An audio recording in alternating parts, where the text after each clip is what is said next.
यार वो तो उसमें मैं यहाँ पे कोई जस्टिफिकेशन नहीं दे रहा हूँ, ठीक है, लेकिन कुछ चीज़ें हैं कि मतलब एक तो ये बोला गया कि मैं पैर से गाड़ी चला रहा हूँ, पैर से गाड़ी नहीं चल रही थी, पैर सिर्फ डैशबोर्ड पे था, पैर स्टीयरिंग व्हील पे नहीं था। खैर मैं अगेन यहाँ पे जस्टिफिकेशन नहीं दे रहा हूँ, मैं आपको वैसे बता रहा हूँ कि असल में क्या था। उसके बाद ये भी कहा गया कि मैं सो के गाड़ी चला रहा, मैं सो के गाड़ी नहीं चला रहा। वीडियो में ऐसा लग रहा है कि मेरी आंख बंद है, लेकिन मेरी राइट वाली आंख खुली हुई है, मेरे पास उसका प्रूफ पड़ा हुआ है, क्योंकि सॉरी पूरी वीडियो मेरे पास है ना, पूरी वीडियो मेरे पास है, जहाँ पे मैं इंस्ट्रक्शन भी दे रहा हूँ कि अच्छा मेरी राइट वाली आंख खुली होगी, लेकिन वो नजर ना आए कि वो खुली हुई है।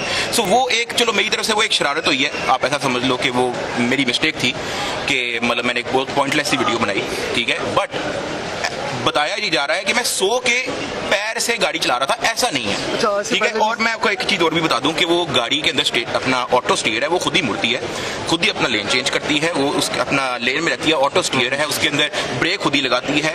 कुछ 4-5 गाड़ियों का फासला छोड़ के अगर कोई गाड़ी आगे आ भी जाए तो वो ब्रेक ऑटोमेटिकली लगाती है। उसके बाद जो स्पीड है वो खुद ही जो है वो पिक करती है। और एक चीज आप वीडियो में भी, हाँ, और एक आप वीडियो में भी एक चीज देख सकते हो कि आई मेड श्योर के आगे कोई भी नहीं है। अगेन मैं आपको ये बता दूं कि मैं इसकी जस्टिफिकेशन नहीं दे रहा हूँ, मैं आपको अपनी साइड ऑफ द स्टोरी बता रहा हूँ। क्या समझ आपको टारगेट किया जा रहा है? यहाँ से पहले भी मैं सारे नहीं, मेरी जिंदगी की पहली FIR है, इदारों की रिस्पेक्ट करते हैं। हाँ, और मैं इदारों की बड़ी रिस्पेक्ट करता हूँ। आई पर्सनली थिंक के मतलब स्लाइटली मेरे लिए थोड़ा सा अनफेयर है कि मेरे 2 FIR काटी गई एक ही ऑफेंस पे, ये थोड़ा मेरे लिए अनफेयर है। सोशल मीडिया इन्फ्लुएंसर्स के खिलाफ आप आजकल बड़े मुकदमात हो रहे हैं, उनमें आप भी शामिल हो गए, तो क्या समझते हैं क्या होना चाहिए, सोशल मीडिया इन्फ्लुएंसर्स को क्या करना चाहिए कि इन मुकदमात से बचें? देखें, मैं तो सबको यही कहूँगा कि आप इदारों की रिस्पेक्ट करें। मैं इस मामले में जो है वो ज़्यादा नहीं बता सकता कि सोशल मीडिया वालों पे जो है वो स्ट्रिक्ट एक्शन लिया जा रहा है, नहीं लिया, मैं इस मामले में ज़्यादा नॉलेज नहीं रखता।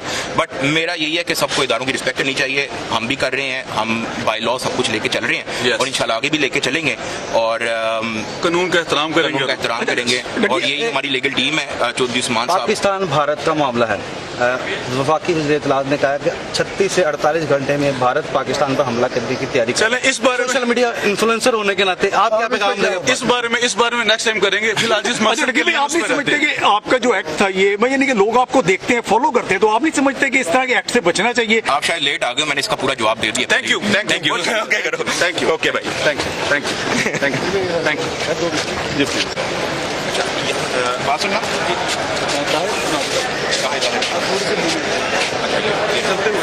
स्टार्ट करके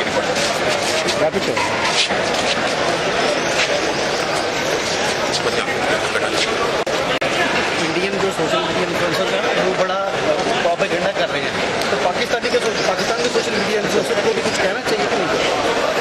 हम डेफिनेटली अपने मुल्क के साथ हैं, अपनी फौज के साथ हैं, अपने इदारों के साथ हैं और अपने मुल्क की इज्जत के लिए, रिस्पेक्ट के लिए, आज़ादी के लिए हर तरह अपनी आर्मी और अपनी फौज के साथ हम खड़े हैं। सोशल मीडिया इन्फ्लुएंसर पैगाम देंगे उस तरह का मुंह तोड़ जवाब देने के लिए? मेरा भी अपना पर्सनल मसला चल रहा है, उसको हल करके हम इसको आते हैं।